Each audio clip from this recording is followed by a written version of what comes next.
Welcome back to the Tech Will Save Us podcast. I'm your host, Callum Minton. This week we're talking about net zero and sustainability. And we're lucky enough to have two fantastic guests. We've got Ryan and Colin. Welcome, guys. Hi. Thank you. Do you want to start then by just introducing yourself? Tell us who you are. Starting with you then, Ryan. Sure. So my name is Ryan Diver. I'm Chief Engineer for Digital Transformation at the AMRC. And a lot of my role over the last 12 months has been involved in technology and tools to support our our transition to net zero, but also how we can help a lot of our partners with their transition to net zero as well from a research perspective. Great. My name's Colin Brown. I am the Director of Climate Change and Sustainability for Ecus. I also have another hat. I am the Group Lead on Sustainability for Curaterra, which is the parent group for Ecus. Sustainability, net zero, I've been working in the field now for about 30 years. Actually more or less bang on 30 years. Seen a lot change over that time. And I think we'll maybe kind of touch on that at some point this afternoon. Yeah, absolutely. Well, welcome, guys. Really good to have you. What if we could start with a really simple question? What do we mean by net zero? Go on, do you want to go first? Well, yeah, actually, well, indeed. Well, I'm going to switch things slightly, actually. So normally when I go into boardrooms, one of the questions I ask is, do you know what sustainability is? What's your definition of sustainability? So actually, Callum. Hi. Yes. If I said to you, what's your definition of sustainability, what would you say? I'd say creating an eco-friendly world, essentially. That'd be me. Okay. Ryan? I would be very similar but slightly different. So I think to create a sustainable world from all of the three pillars. Three pillars. Of sustainability. So economic, social... It's a test now. And environmental. Did we pass, Colin? Well, we'll get to the pass marks later. That's a no. But what's really interesting when you go around the boardroom, no one ever says the same answer. And actually, I guess what that illustrates, and by the way, you were both right, what it illustrates is that sustainability means a lot of different things to a lot of different people. You touched upon the environmental side, but equally, and you touched upon the three pillars, for me, there's social sustainability, economic sustainability, as well as environmental sustainability. And when we're talking about net zero, it's primarily in that environmental sustainability pillar where net zero resides. So net zero carbon emissions, and in terms of carbon emissions, greenhouse gases. So net zero is a balance between the greenhouse gases that are produced and the gases that are removed.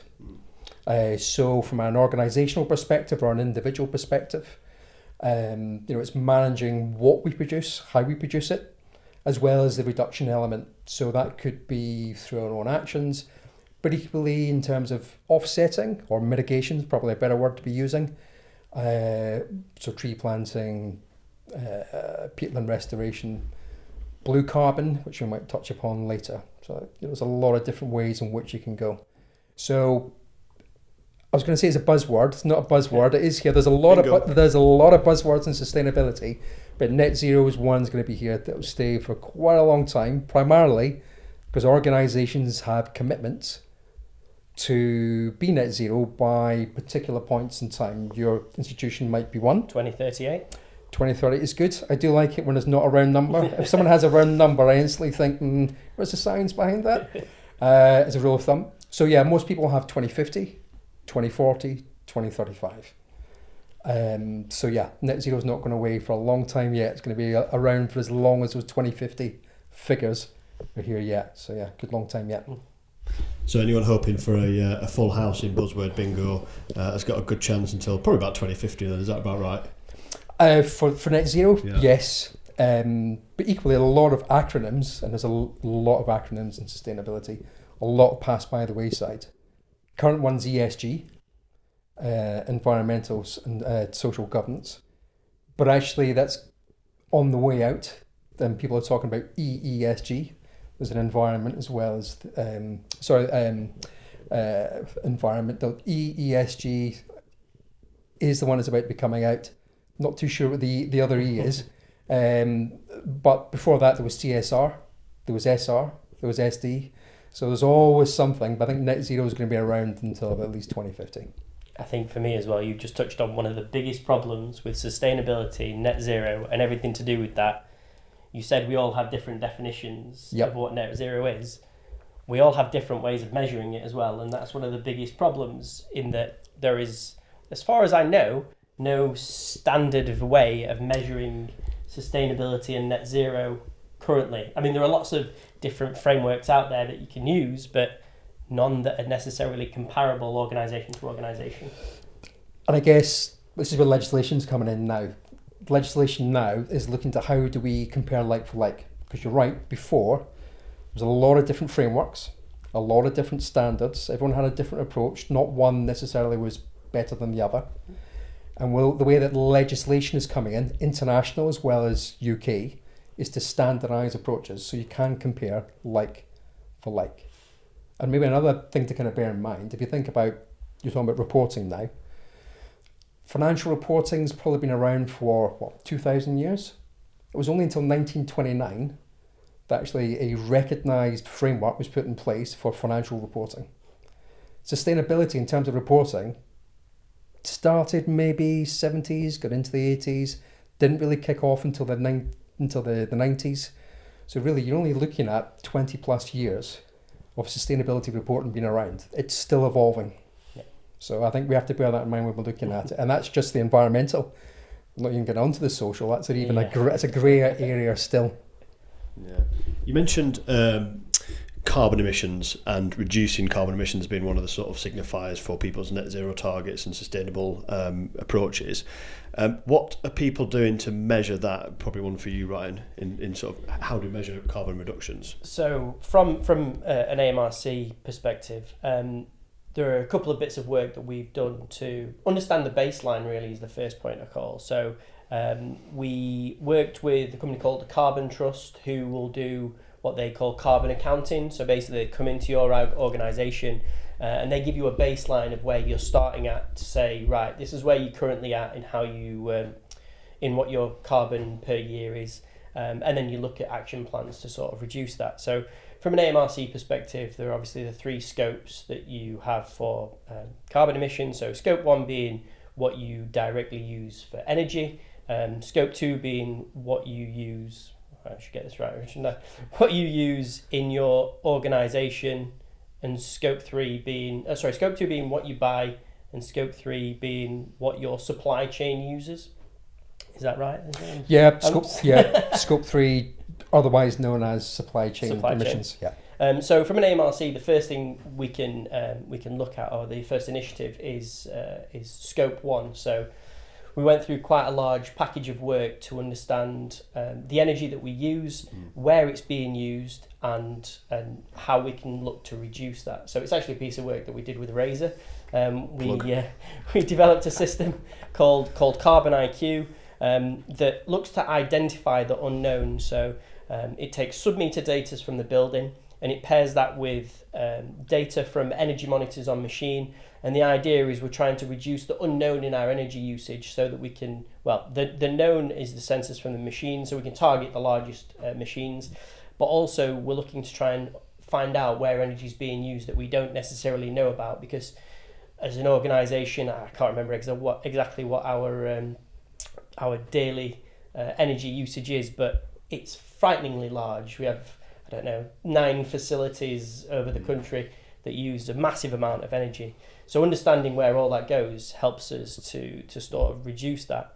And from my perspective, this is going to sound terrible, but the energy crisis was one of the greatest things that will help the carbon emissions, because suddenly there's a better pound for pound on the reduction that you're making. So return on investments of things like the Carbon IQ system are 3-4 times better than they were a couple of years ago. So I think from an organisational perspective, getting that investment suddenly becomes significantly easier. I don't know if you've seen anything like that. Yeah, no, it's from our side been convenient that there has been a bit of an energy crisis, because it has sharpened minds. It's made decision making easier with regards to energy efficiency or the buy-in investment on renewables, So slightly easier, better business case can be made.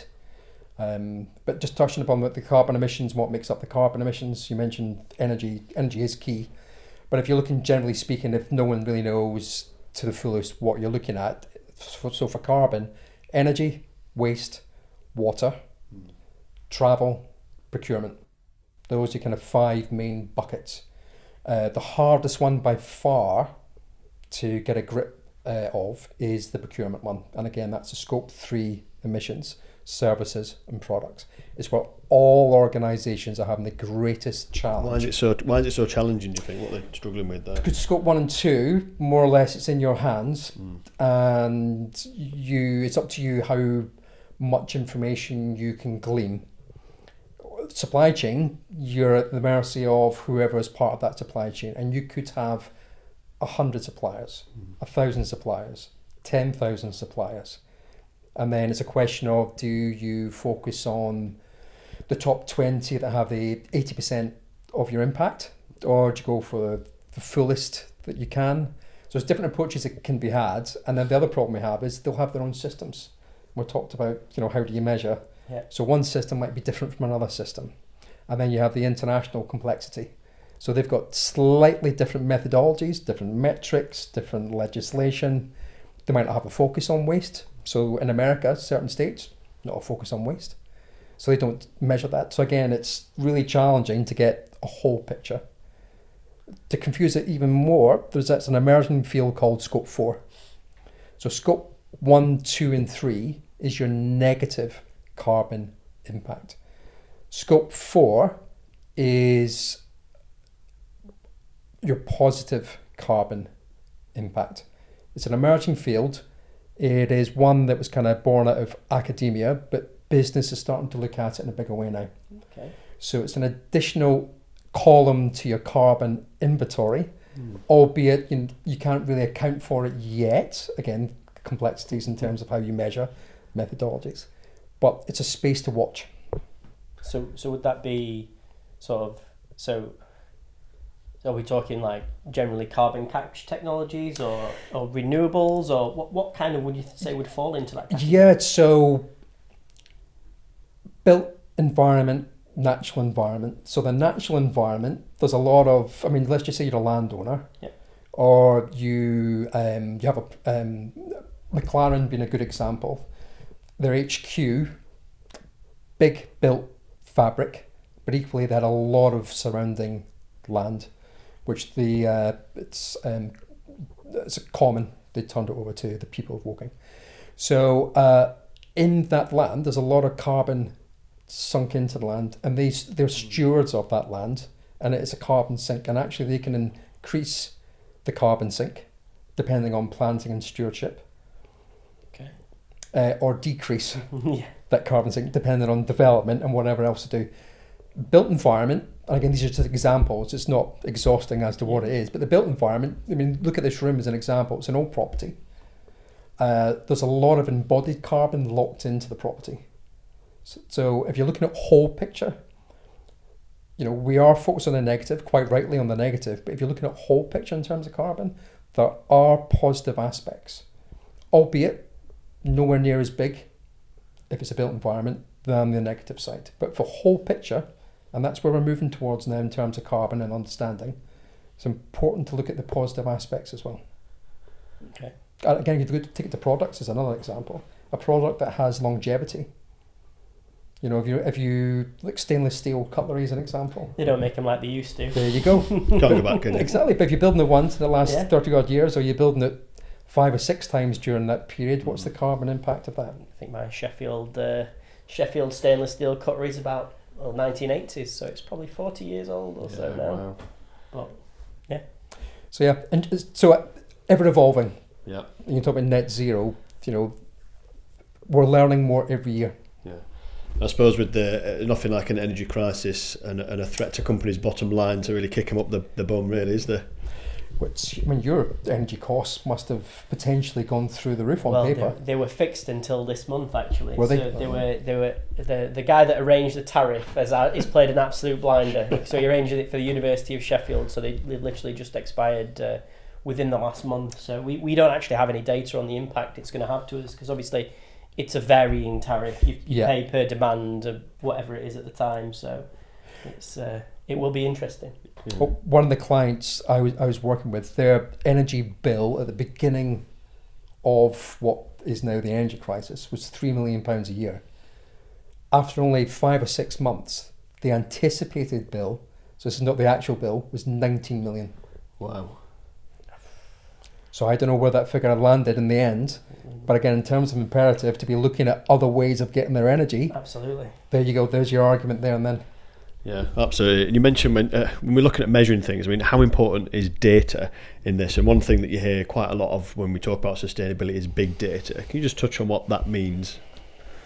Big data. Yeah. The definition, something to do with can't be processed using traditional data processing techniques, but big data, I'm not sure I'm going to classify energy data as big data, because it's generally only half-hourly data, and even if you had, I don't know, 1 million years worth of data, you're probably not quite creeping into the big data perspective. But something like we talked about, like travel, for example, that's probably coming much closer for us as an organisation to being a big data set, all of the purchase orders and postcodes and expenses, and bringing in large data to do that. But from a data perspective and an importance, the AMRC sees it as particularly the energy data as being vitally important, because one of the things that people don't understand within the organisation, and one of the things we've been trying to do with the work on the Carbon IQ project, is really to highlight how big our bill is, how much energy we use.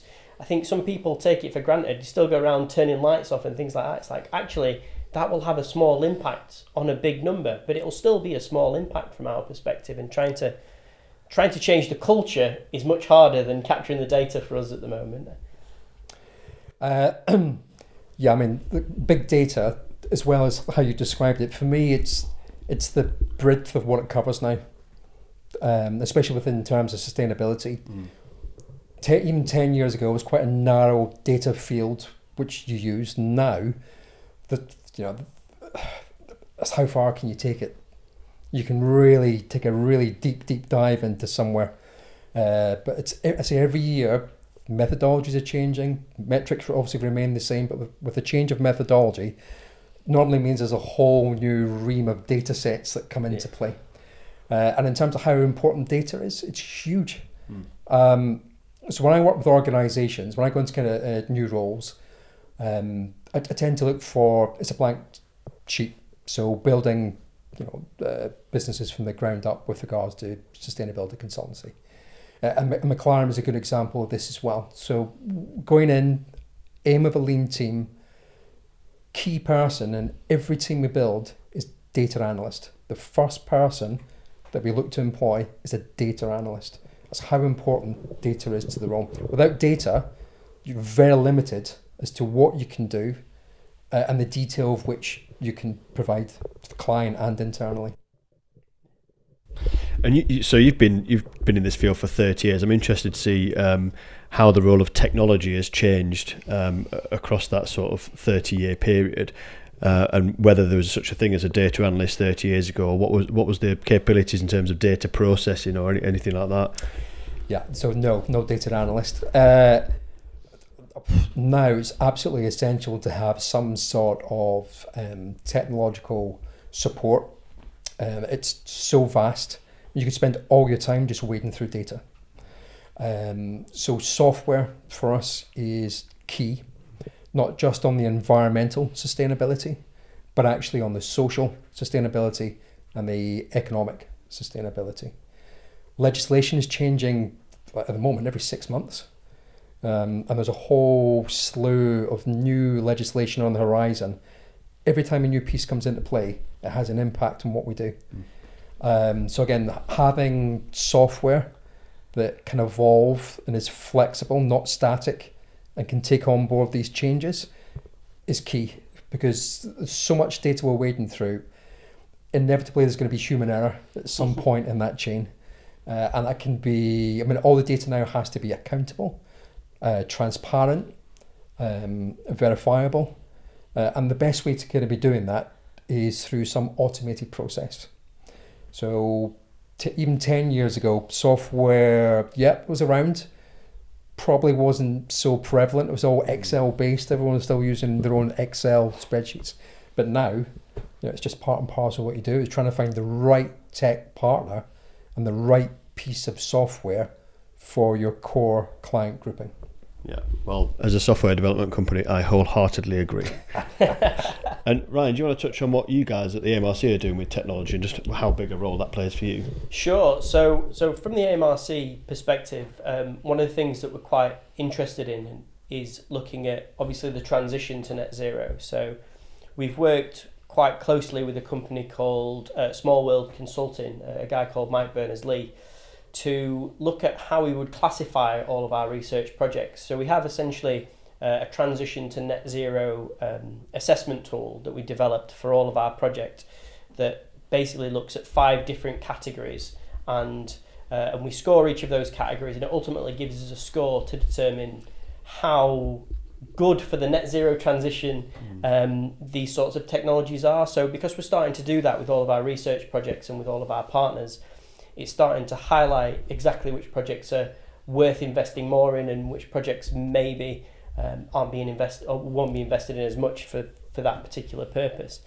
But one of the things that we have sort of noticed is that how early in the development you get involved and you start to think about sustainability, the bigger impact you can have. So there's something called the technology readiness level, which was sort of developed by NASA in the 80s, and it defines how commercially ready technology is. So from 1 being academic blue sky research, 3, 4 being lab-based testing, 6 being production or pre-production testing, and 9 being you can go and buy it from Currys.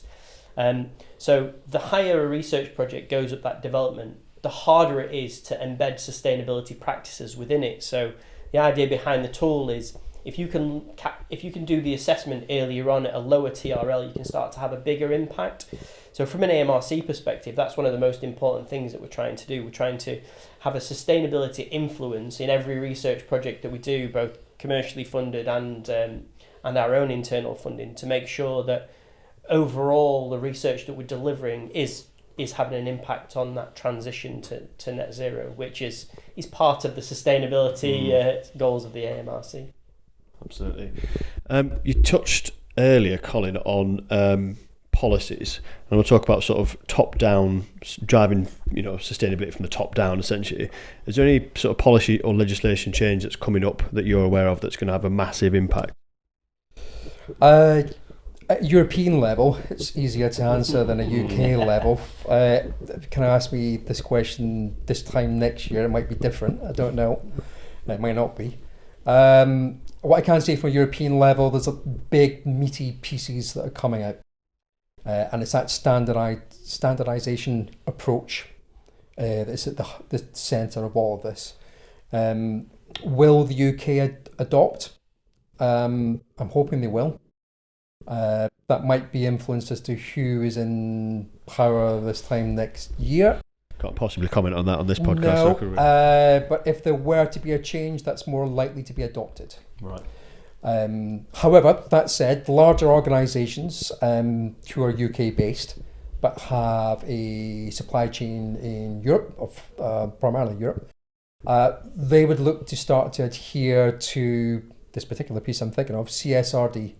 Don't ask me to go through what it is, but that piece in particular, there's a few major changes. One, how you look at what you report, and 2, that standardisation piece. And the whole idea being that just now, I haven't touched upon it, but there's a thing called ESG ratings. So agencies can look at your environmental, social and governance impact, apply a weighting and give you a rating on the back of that. The agencies themselves vary in their approach and their weightings. So there's 2 recognised organisations. The biggest one, they'll give you a rating perhaps, and will give you the highest possible rating. The other agency, who's just as big, using a slightly different methodology and weighting, you'll come out pretty low. And that's the variance right now, and they want to get rid of that. A good example is Volkswagen. You put them through one of those agencies, they'll be top of the tree. You put them through the other one, they're rock bottom. So this piece of legislation is trying to address that in particular, make it a more even playing field. But there's lots of them that are coming through. So the UK level, as I mentioned, nothing clear at the moment, but we're coming up into an election year. Things will change. The government has a fixed position currently on net zero for a particular point in time. Every year that goes past, and we're not getting any closer, they either change that date or put in more items of legislation, because it's through business, not government, is how we're going to get to net zero. And how do you incentivise businesses to adopt net zero practices? Is it just the bottom line that would be interesting, or? So I mentioned I've been doing this for about 30 years, and when I came out of university, I did one of the first ever sustainability courses in the UK. So my second degree was kind of sustainability based. Only 3 of us went through the initial course. Came out, no roles in sustainability whatsoever. People like, sustain what? And for a period of time that remained the same. So the only way you could get a particular project off the ground was purely on economic grounds. And then you would drag in through the back door environmental criteria or social value. Now, however, it's far easier. You can lead with environmental criteria and or social value. So it's completely different now in terms of that pitch. Academia, maybe a good example, where they've got a sharper focus on the environmental and the social over business, but actually larger businesses and smaller ones are having a far greater focus on either or, the environmental or social. So at the moment, I wouldn't say it's easy, but it's easier to be pitching a piece of work or a project to a client based on environmental and or social. Have you found the same thing in sort of your area in the academia stuff then? I think because we're a manufacturing research centre, for us, it's only really economic and environmental pillars that are taken into consideration. So how can you make it?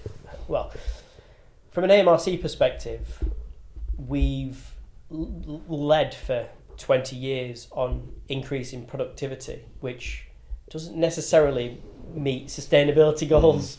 And what we're finding now is more of a shift towards people obviously understanding the environmental impact, and obviously as more legislation comes in, there are more things for them to have to consider. I think one of the things that comes more into play from a manufacturing perspective that we've seen is more around the circular economy than it is necessarily the sustainability aspect.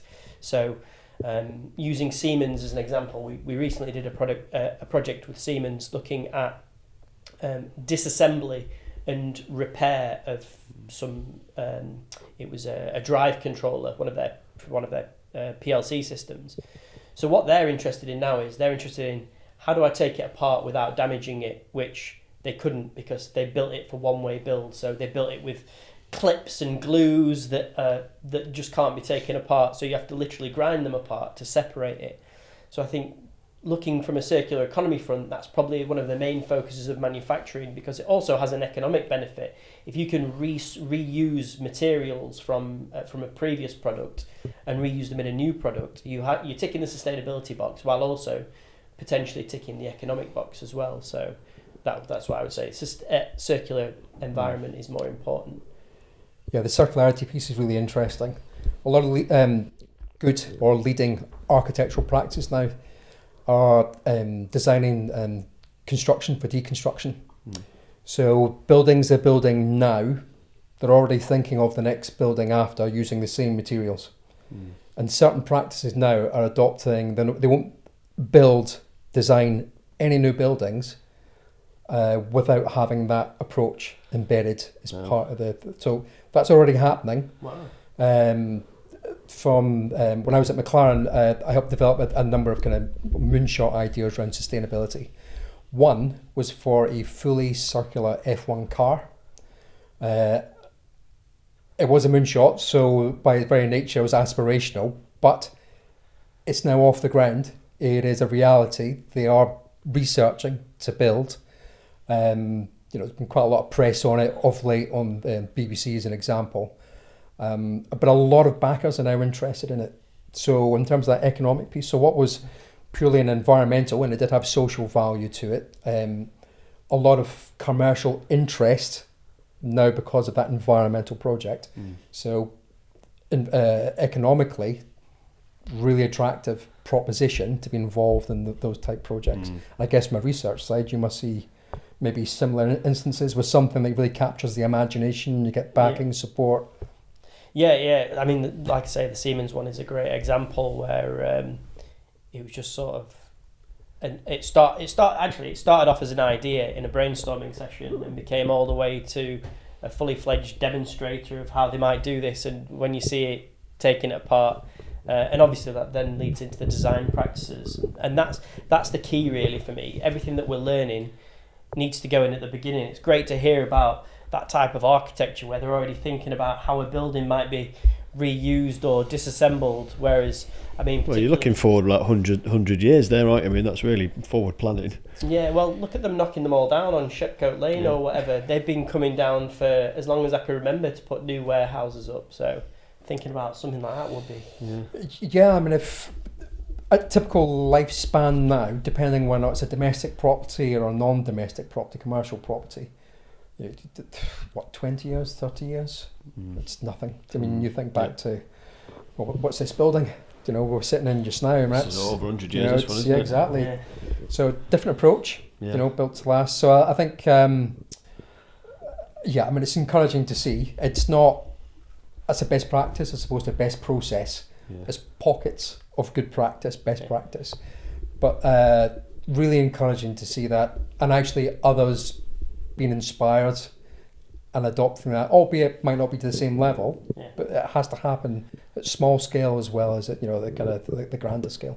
Yeah, absolutely. Now, Colin, I can't let you just touch on the F1 moonshot project without giving a little bit more detail. What can you tell us? Well, McLaren were already working on projects weaving in sustainable materials into the development and build of the car. An example would be using hemp material with the carbon fibre. So the initial project was around the seats, so the F1 car seats. So each driver, if you don't know, they have their own individual makeup. And at the time it was Daniel Ricciardo, who was a lot taller and a lot wider than Lando Norris, a lot smaller, a lot slighter. So it was slightly easier to build Lando's seat than it was Daniel's. So we built Lando's seat out of this composite material. But it wasn't just the hemp, it was the resin, it was everything that was involved. It's not just one material, it's all materials. How do they interact? What was the inherent strength and performance? Was it better or the same as? So it was a lot of kind of tweaking. From there, we then looked at the wheel guns. So you see when they go in through do the pit stops, 1.8 seconds, I think McLaren got a few weeks ago, kind of world record now. Really quick.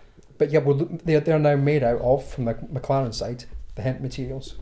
So that was the kind of beginning. And from that stemmed the idea of a fully circular F1 car. A lot of backing now, a lot of collaborators looking at this and helping McLaren, and it's everything. It's not just one and two materials. We're looking at, can the whole thing be?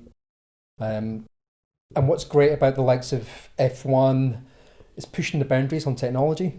So there might be something transferable from what is developed at that racing level that might come into play with domestic vehicles.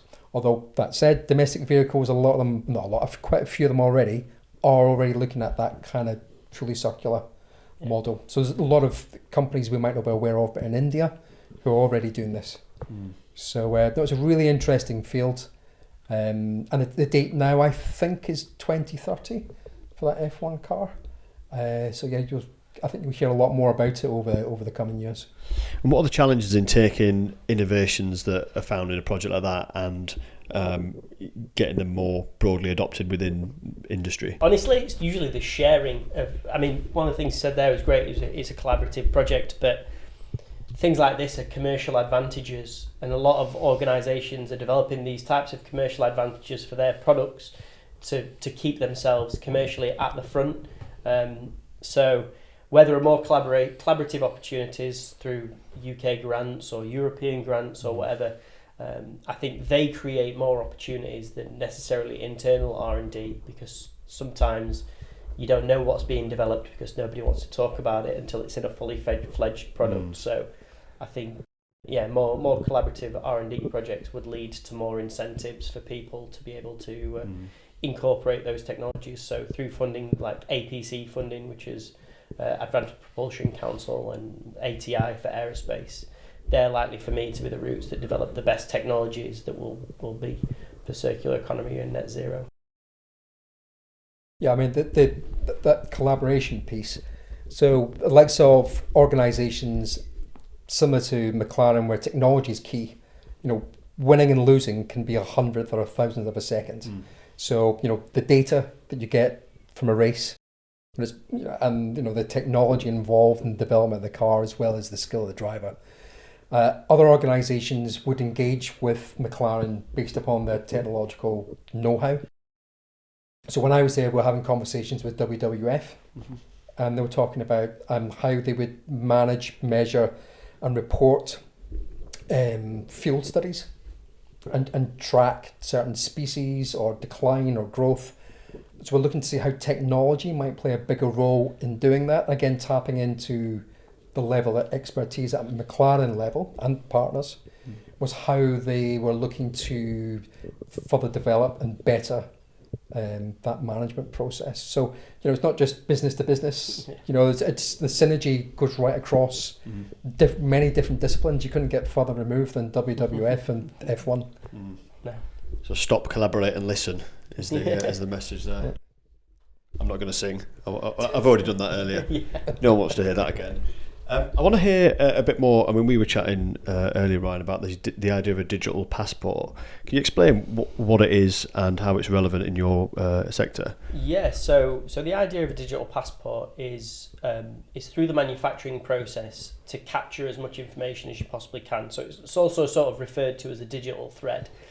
And the idea is, I use this coffee cup as an example, so I'll use it as an example now.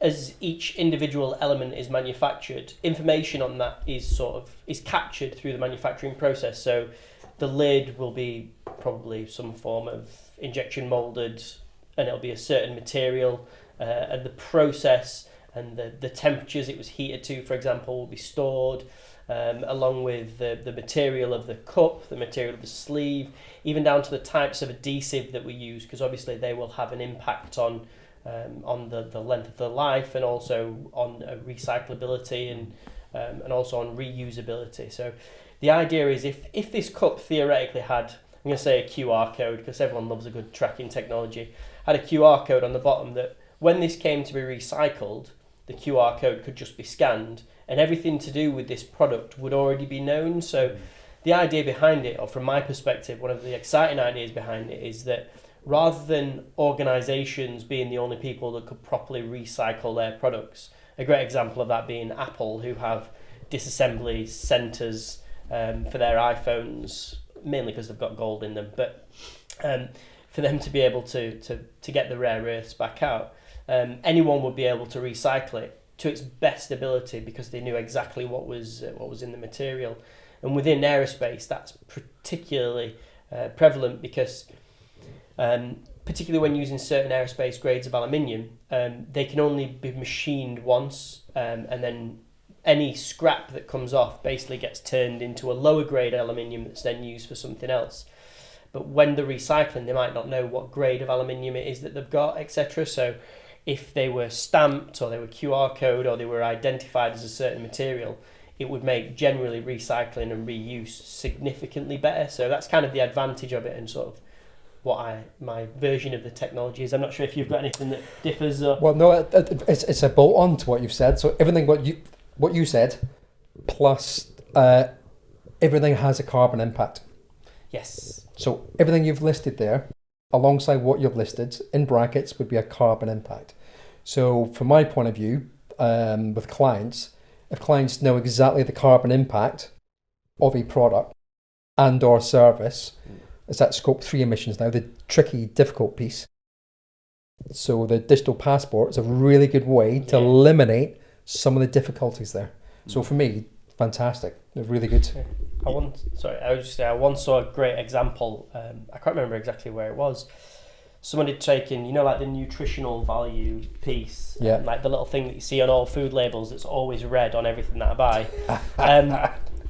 I saw an example mocked up of a carbon version of that. So being able to look at the product and identify the carbon emissions, and ultimately, and it comes back to what I mentioned with the Carbon IQ work that we're doing, you want to try and drive societal behaviour based on that information. So sometimes I might pick something up and be like, 1,000 calories for a sausage roll, not today, maybe next time.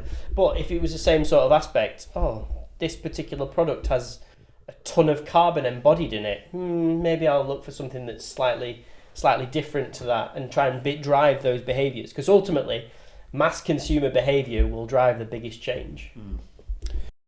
But equally, that's more accurate rather than the claims people saying, but I've got a low carbon product, and then people like ourselves might be thinking, well, really, can you give us some details how that's low carbon?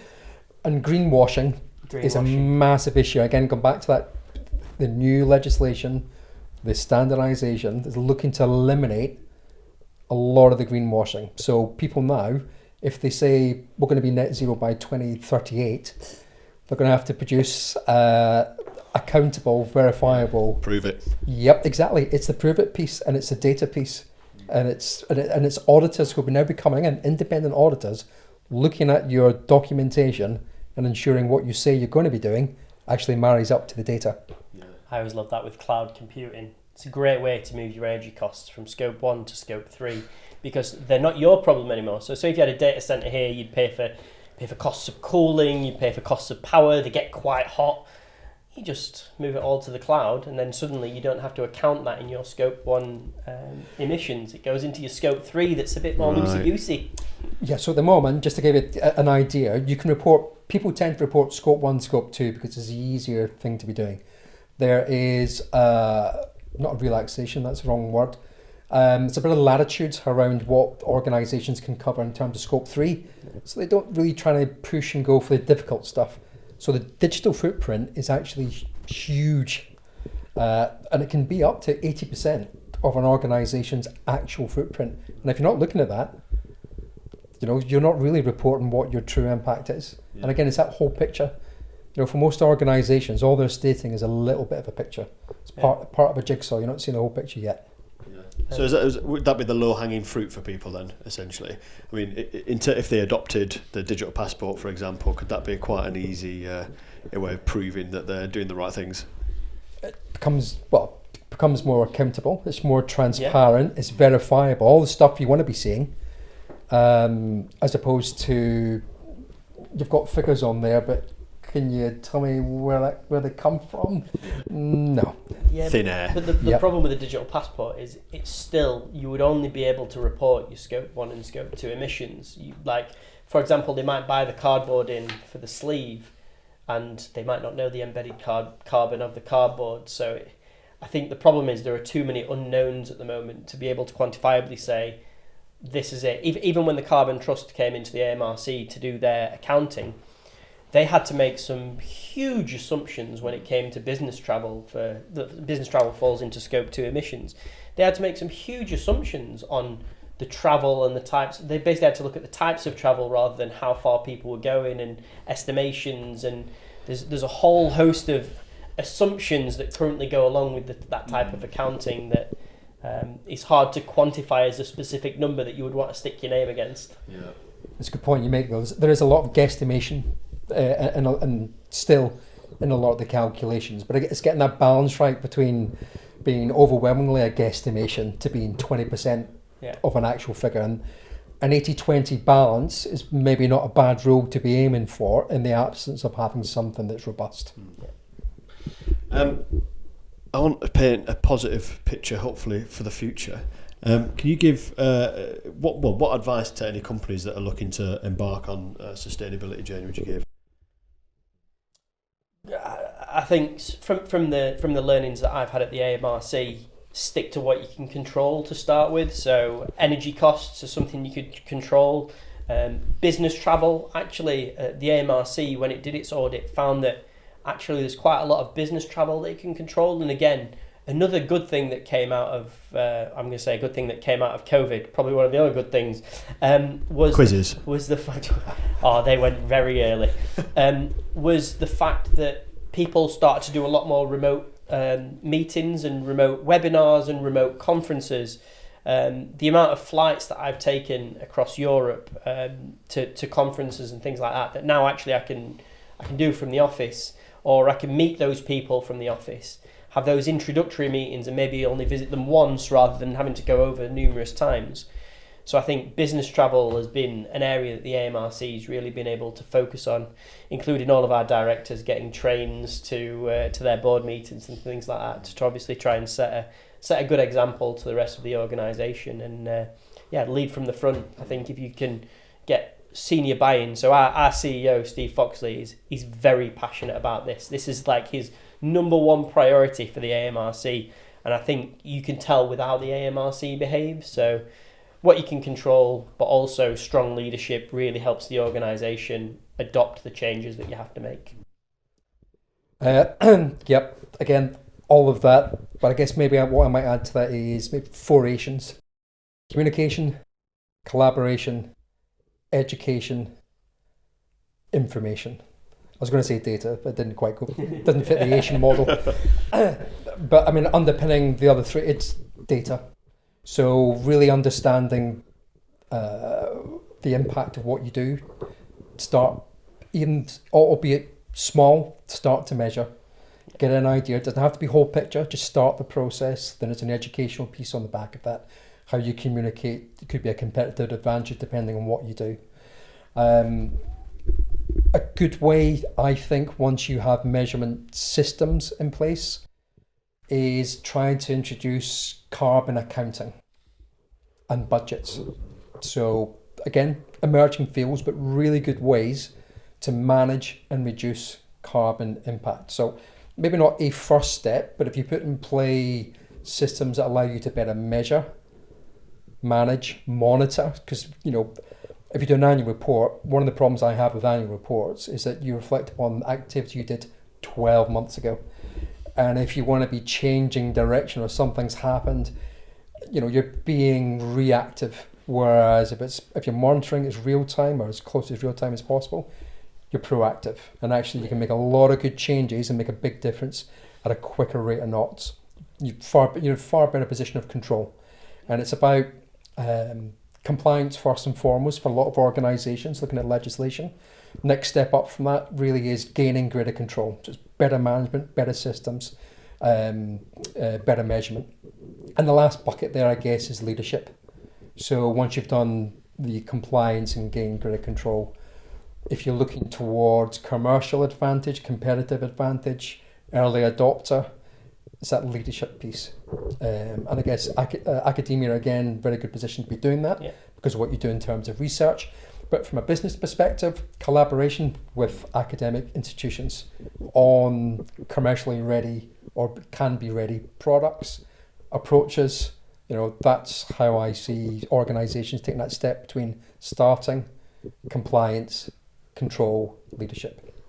And I think just to add one more to all of that, and I guess this is optional really for organisations, but transparency has been the key for the AMRC. So all of the carbon accounting work we've sort of published online for people to be able to read. Our action plan of how we're going to hit 2038, that's also online and it gets updated, it gets refreshed daily. Whether it gets updated daily is a different question. But being honest, particularly with your employees, be open about your journey. If you're in a terrible place to start with, don't try and hide it. If you're in a great place to start with, don't try and hide it. It's all about making steps in the right direction and showing people the way. And I think more of that could help others follow suit.